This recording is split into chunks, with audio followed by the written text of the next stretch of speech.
It's the end of the day with Ray. Hello, my friends. Well, you can see the rider on the horse getting ready to ride off the cliff. Above it, it says, stop the out-of-control horse. Konica Minolta, it's time to rein it in, man. You got to rein it in, and I believe this will be the year, their current year, FY 2023, which ends in March of 2024, that Konica Minolta will dump the rest of their direct operations. Going on record. That's what I believe. And ladies and gentlemen, they got to do something. They're habitually losing money. They can't figure out how to deliver into the marketplace all the acquisitions they've made profitably. All you got to do is look at their numbers. At the end of last year, they had a $790 million impairment charge, right? At the end of last year, they had to go to their creditors because they broke the covenants of their loan agreements, where you're not allowed to lose money for more than 2 years in a row. So ladies and gentlemen, they're already on the hook. We saw their first quarter. I did an episode not too long ago where they lost $30 million in operating profit. I believe the creditors, I believe the board of directors at Konica Minolta are getting ready to make some swift decisions. And we're going to see those decisions in FY 2023. Let me share my thoughts.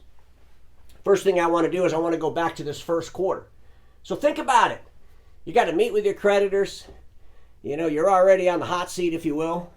And then you come in with your first quarter, $30 million operating profit loss. I mean, I can't imagine the scolding that's going on there in Japan.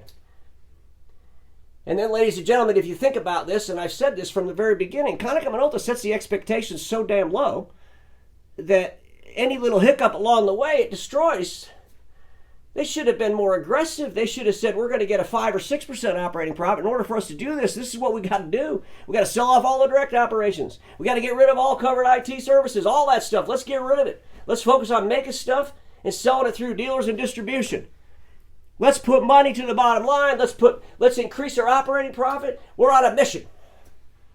That's not what they did. They set a forecast of revenue, top line revenue, $7.5 billion. And by the way, I'm using today's yen rate, so whatever it is, that's what I do. But $7.5 billion in top line revenue, and they wanted to have an operating profit of $121.8 million. Ladies and gentlemen, that's 1.6%. That's your goal. I mean, could you imagine one of these reps that works at one of these Konica Minolta offices going to the district manager? Hey, you know, you got me this quota where I got to sell like $30,000 a month worth of hardware, and I can't do that. So I would like to be able to sell $30,000 every 6 months. Would you agree with that? And then the district manager says, oh, yeah, we want to make sure you have a goal you can reach. No, they fire you. Ladies and gentlemen, what is this all about? I mean, the fact of the matter is their first quarter, $30 million operating profit loss. That means they got to change the goal now to $151.8 million over the next 3 quarters, which is $50.6 million operating profit per quarter. That means this second quarter, which only has about 4 weeks left, they got to literally do $80 million in operating profit just to be even from the loss from the first quarter. Do you believe they're going to do it? I don't believe they're going to do it. I wanted to go back in time a little bit because, you know, I'm talking about how to get rid of all the direct operations, and, you know, I'm sure there'll be an article written, or maybe Sam will show up on an interview somewhere and say, got to squash the rumors. So remember back in April of 2021, when I was talking about Konica Minolta getting rid of their direct operations, setting the Konica Minolta rumors straight, wrote this big article. I love this last paragraph. I blew it up a little bit. Let me read it to you. Isn't some cold water from time to time refreshing? Still thirsty? Konica Minolta is not, in capital letters, selling off all covered. It's kicking butt and represents part of the future vision for Konica Minolta. Represents part of the future vision. I don't think it's going to stick around. I don't think that vision's coming true. But anyway, this article is written back in April of 2021, was about squashing the rumors. We're not selling our direct operations except for these few. And then, of course, 60 days later, there's another article in the Imaging Channel magazine. Dex Imaging announces acquisition of 10 KMBS direct dealer operations. So when you read the article back in April, you think they're done. Oh, no. 2 months later, they sell 10 more. So I would just say this, ladies and gentlemen, if there's another news article coming out about how Konica Minolta is doubling down on all cover, they're all excited about the direct operations, I would take it with a grain of salt. But I wanted to remind everybody about this, the $790 million impairment charge. And the reason I'm bringing this up is because I just noticed this, ladies and gentlemen. You dig through these financials, a lot of stuff in there. But I noticed that they also had a $19.6 million impairment charge, and they applied it to the acquisition of an IT services company in the digital workplace business. And that's important, because I believe it was about a year ago I was talking with an ex-Konica Minolta executive, and the executive was telling me, well, all coverage doing great. Our IT service is doing great. And I said, well, I don't think it is. And the executive said, whoa, we never took an impairment charge against it. Our problems are around the medical stuff. Our problems around stuff out in Europe has nothing to do with our managed IT services business. Well, apparently, it's not going very well with the managed IT service business. It took a $19.6 million impairment charge against it. Is this just the start? Ladies and gentlemen, I shared this slide. This is a combination of two slides, but this was part of my presentation when I went through their first quarter. But, direction-changing business. Let me just read this to you. Review the IT Management Services, IMS business, a business with limited synergy with Office unit and that has limited development resources for each region from best owner perspective. If you read over on the other side of the chart, it says possibility of reorganizing IT Management Services, IMS business from best owner perspective for each region. I think the best thing for Konica to do is sell that damn thing. Get rid of it. The all covered and all those things they bought underneath all covered has been going on for over a decade. 12 years. It ain't working. And ladies and gentlemen, if it was working, they wouldn't be running around with a 2% operating profit in the digital workplace. Come on. IT services should be a massive amount of profit.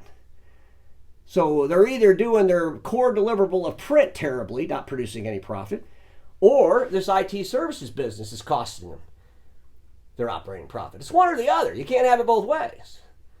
And I can't imagine that their core deliverable print is the problem. I believe it's the out-of-control cost trying to run an IT services company through the vision of a print services company. It's been the problem with our industry for a long, long time. Ladies and gentlemen, this was also in the financials for the first quarter. I just want to read this to you. But we've got a 63.2% of Konica's assets are financed through debt. 63.2% of their assets are financed through debt. That's growth through debt. Never a good thing. 36.8% are financed through equity. We're going to watch that number and see how that changes over the next few quarters. But let's really quickly talk about the new board. Back in February of 2022, they came out with a new board for the very first time. Let me just read this. Under the new structure, for the first time in Konica Minolta, an outside director will assume the position of chairman of the board, and outside directors account for a majority of the board directors. Mr. Hodo is the new chairman. I wanted to check out Mr. Hodo a little bit, and I found his LinkedIn profile there. And Mr. Hodo also sits on the board of, let me just say this right for you folks, because, sometimes I mispronounce stuff, Sumitomo Mitsui Bank. He's on the board of that. I'm wondering if Sumitomo Mitsui Bank has any kind of lending going on with Konica Minolta. I'm wondering if Mr. Hodo's put in there to really rein it in. I believe he is put in there to rein it in. Whether or not they've lent Konica money or not is probably irrelevant, but I believe this gentleman is definitely there to rein it in, to keep it from falling off that cliff. And I also believe because they have these outside directors, it'll help them because they won't have the baggage. They won't have the baggage. They won't have those sacred cows, if you will. And they should be able to make some pretty tough decisions that obviously Konica Minolta hasn't been able to make over the last decade or so. It'd be interesting to see what Mr. Hodo does with that organization, but something definitely has to change because you can't continue to just bleed cash. Ladies and gentlemen, I did want to share this last slide with you, and this is kind of piggybacking it off in the BTA event where Sam Arago, the president of U.S. Konica Minolta, was on this panel discussion talking about China, the 9-star deal. And when I looked at the KM Group companies, I was kind of amazed by this. There's 6 companies that Konica Minolta has in China. We know that 2 of those are big manufacturing facilities. Sam did say at that panel discussion they don't make any A3s in China, and I'm still questioning that. I just don't believe that. But when I look at these 6 companies they have in China, I also wanted to look and see what they were doing in China from a business perspective, because I believe China is one of those hiccups. And I believe as geopolitics rears its ugly head, more than it's already doing, that those that have deep, deep roots in China could cause themselves some issues. As the world maybe goes into sanctions and some other things. And we got to think about these things. Geopolitics definitely plays a role in business. But when I'm looking here at the growth that Konica Minolta had, and when they compare to where are we at in hard and non-hardware revenue comparing to 2019, the people that are over the top, the part of the world for Konica Minolta is China. China's sitting on 200, and let me just read this for you here, folks. It's pretty small. They're sitting on 204% for this quarter against 2019's number. So they're doing a lot of stuff in China. They're growing that business. What happens when all that just gets slapped down, if it does? How do they deal with all this property in China if, God forbid, there's some kind of issue around geopolitics? Ladies and gentlemen, these OEMs have got to rein it in. They've got to increase their operating profit. They've got to have discipline to profit. They can't be chasing revenue at all costs. There's too many uncertainties in the world. And I wanted to go on record to say this. This will be the year that we're going to see some major, major, major changes happen over there at Konica Minolta. And everybody watching me knows this. Status quo is the killer of all that'll be invented. Don't get stuck in status quo, and I'll see y'all tomorrow.